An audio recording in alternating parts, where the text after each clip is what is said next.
¡Preparen! ¡Apunten! ¡Fuego! Hay injusticias en el mundo que para poder borrarse de la historia solo pueden ser lavadas con sangre.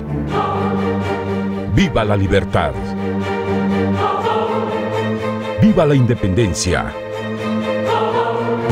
¡Muera el mal gobierno!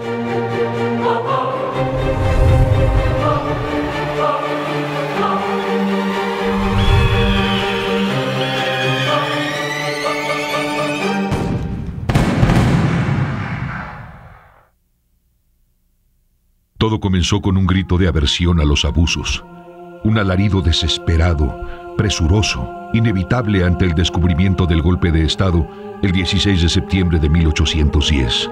Hoy, 30 de julio de 1811, sirva mi muerte para limpiar 300 años de injusticias contra los naturales de piel de bronce, indios cuyo trabajo y sufrimientos no tienen mayor trascendencia para los gachupines que la pena de cualquier animal de carga. Yo soy el agitador, ex rector del ilustre colegio de San Nicolás en Valladolid. A la muerte de mi hermano, ocupé su lugar como cura del pueblito de Dolores, criollo, como me dicen los peninsulares, es decir, los que nacieron en España. Miguel Gregorio Antonio Ignacio Hidalgo y Costilla Gallaga Mondarte Villaseñor es mi nombre. Fui proclamado capitán general de América por 50,000 hombres en los campos de Celaya. Nunca pensé que las largas charlas secretas sobre la necesidad de la independencia en la casa del corregidor Miguel Domínguez tomaran forma.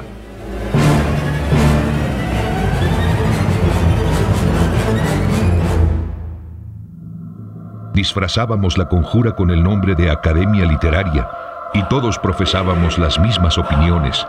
La defensa militar de España por los franceses había sido suficientemente subsidiada por la Nueva España. Muchas comunidades indígenas estaban descontentas porque les habían sido arrebatadas sus tierras. Además, había una gran presión fiscal sobre los grupos sociales en la Nueva España. Estaban agobiados de impuestos. Constantemente eran asaltadas o eran violentadas lo que se llamaban las cajas de comunidad. Esas cajas de comunidad eran pues unas cajas, ¿verdad?, en donde se guardaban pues ahorros que hacían las comunidades para sus celebraciones religiosas sobre todo. Pero muchas veces por estos préstamos forzosos que imponía la colonia, que además eran préstamos para los españoles peninsulares que vivían aquí, criollos, y para todos, sobre todo para financiar las guerras de España, que España tenía con otros países europeos. Entonces, estas exacciones que se les hacían a las cajas de comunidad sangraban la economía de las comunidades.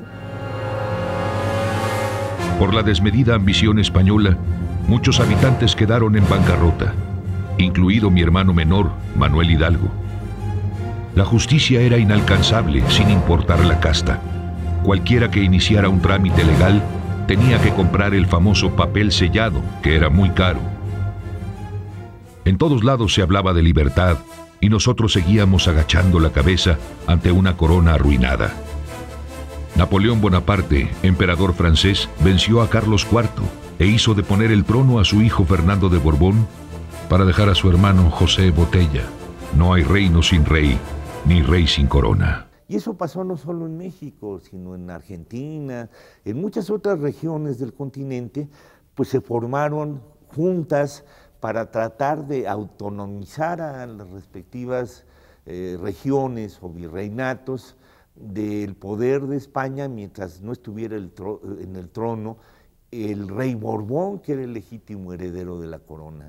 Ellos no reconocían a José Bonaparte. El golpe de Estado se dio precisamente el 15 de septiembre de 1808.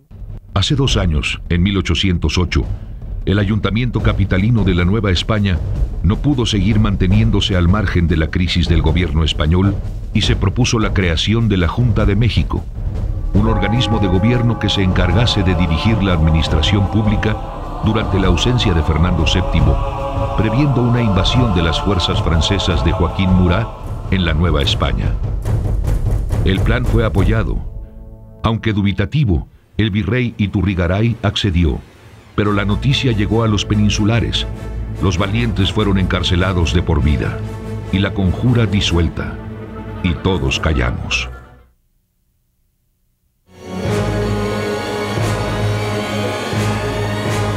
La chispa resurgió en Querétaro con el mismo resultado por causa de la traición. El 10 de septiembre de 1810, la conspiración fue descubierta. Y el 13 de septiembre hubo otra delación, en la que se implicaba a los hermanos Emeterio y Epigmenio González, así como al corregidor Miguel Domínguez. Oportunamente el corregidor se dio cuenta de las denuncias. Las autoridades catearon las casas de los hermanos González en busca de armas y las encontraron. Don Epigmenio fue aprehendido. El corregidor y su esposa también. Pero antes, doña Josefa Ortiz de Domínguez se dio prisa en avisar al capitán Allende. Como el enviado de la corregidora no encontrara a Allende, le informó lo sucedido al capitán Juan Aldama, quien se puso inmediatamente en camino hacia Dolores para alertarme. Agitado me encontró a las 2 de la mañana. La guerra había tomado su cauce. Pienso primero que fue un movimiento súbito y anárquico. O sea, yo creo que ni los mismos líderes de la guerra de independencia, como es Hidalgo, Allende, Aldama, Basolo, todos ellos se dieron cuenta de cómo iba a arrasar todo esto, de cómo iba a mover. Es un movimiento muy súbito, muy rápido, muy anárquico. Y aquí empiezan los problemas, porque mientras don Miguel Hidalgo, que era un gran filósofo, un pensador, un humanista, no tenía la formación militar, contrastaba totalmente con los militares que estaban dentro del movimiento, como es Allende, como es Aldama.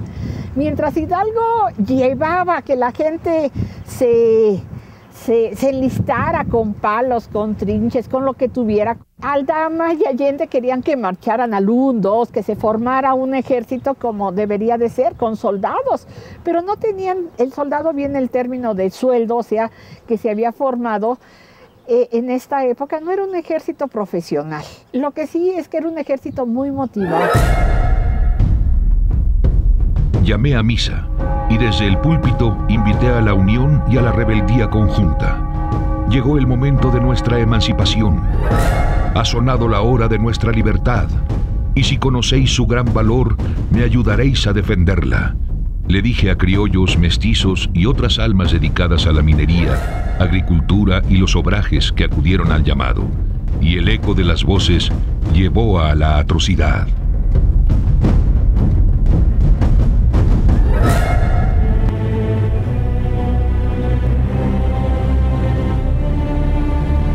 Salimos de la iglesia siendo ya un ejército, y en Atotonilco asimos el estandarte de la Virgen de Guadalupe como nuestra generala.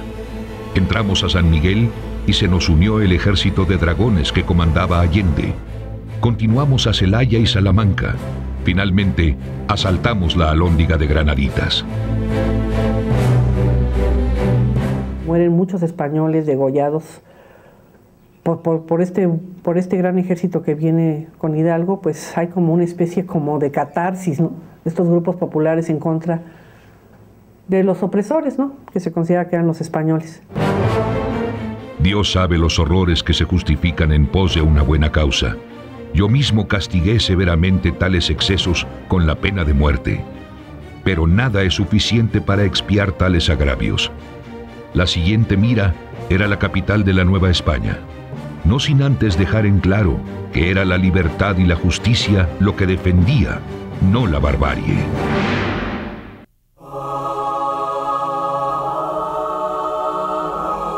Han pasado ya 40 días de sinuoso camino rumbo a la capital. Ya es 26 de octubre de 1810. El tumulto sigue creciendo, formando una ciudad errante que engrosa sus filas más y más en cada sitio que pisa. Charo Indaparapeo, Acámbaro, Marabatío y ahora El Oro. Apenas conocí a Ignacio López Rayón, abogado de 37 años, joven idealista quien publicó un manifiesto calificando la sublevación como justa, santa y religiosa. Sin otro afán que la justicia, Rayón me alcanzó en Marabatío para expresarme su lealtad por la causa, y justo en El Oro posee algunas de las 7 productivas minas que lamentablemente han tenido que cerrar este año.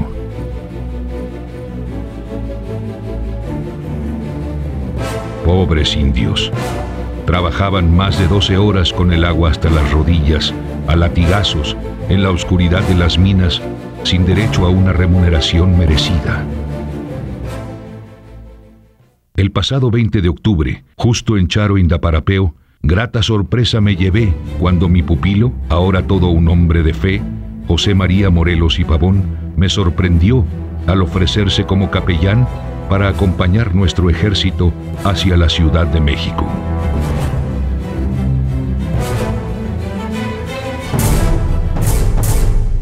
Padre, le dije, me parece que mejor ha de ser usted un general que un capellán.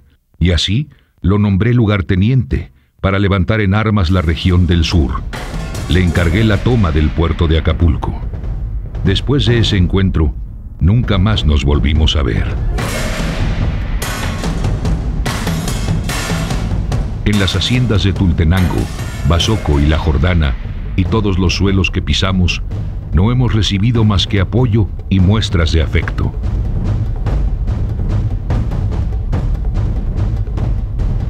Siguen su trayecto por Michoacán y entran al Estado de México. Ellos cruzan por Pateo, por Tepetongo, entran al municipio del Oro y llegan a la hacienda de La Jordana.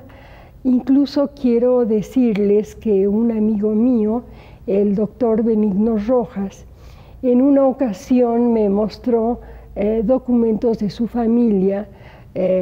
Benigno Rojas era dueño de la hacienda de La Jordana, su bisabuelo era dueño de esta hacienda y él conserva los documentos en donde Hidalgo le pide reses y le pide trigo para alimentar a las tropas insurgentes, diciéndole que posteriormente, una vez de que se consume la independencia, él le va a pagar todos estos gastos.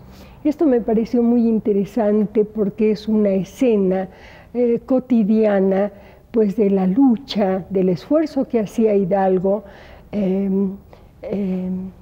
de alguna manera encauzando a miles de personas que carecían de todos los recursos y que participaban en esta insurrección.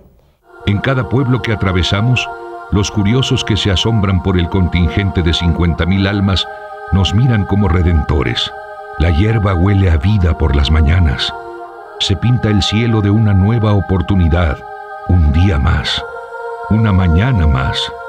La nación que tanto tiempo estuvo aletargada, despierta repentinamente de su sueño a la dulce voz de la libertad.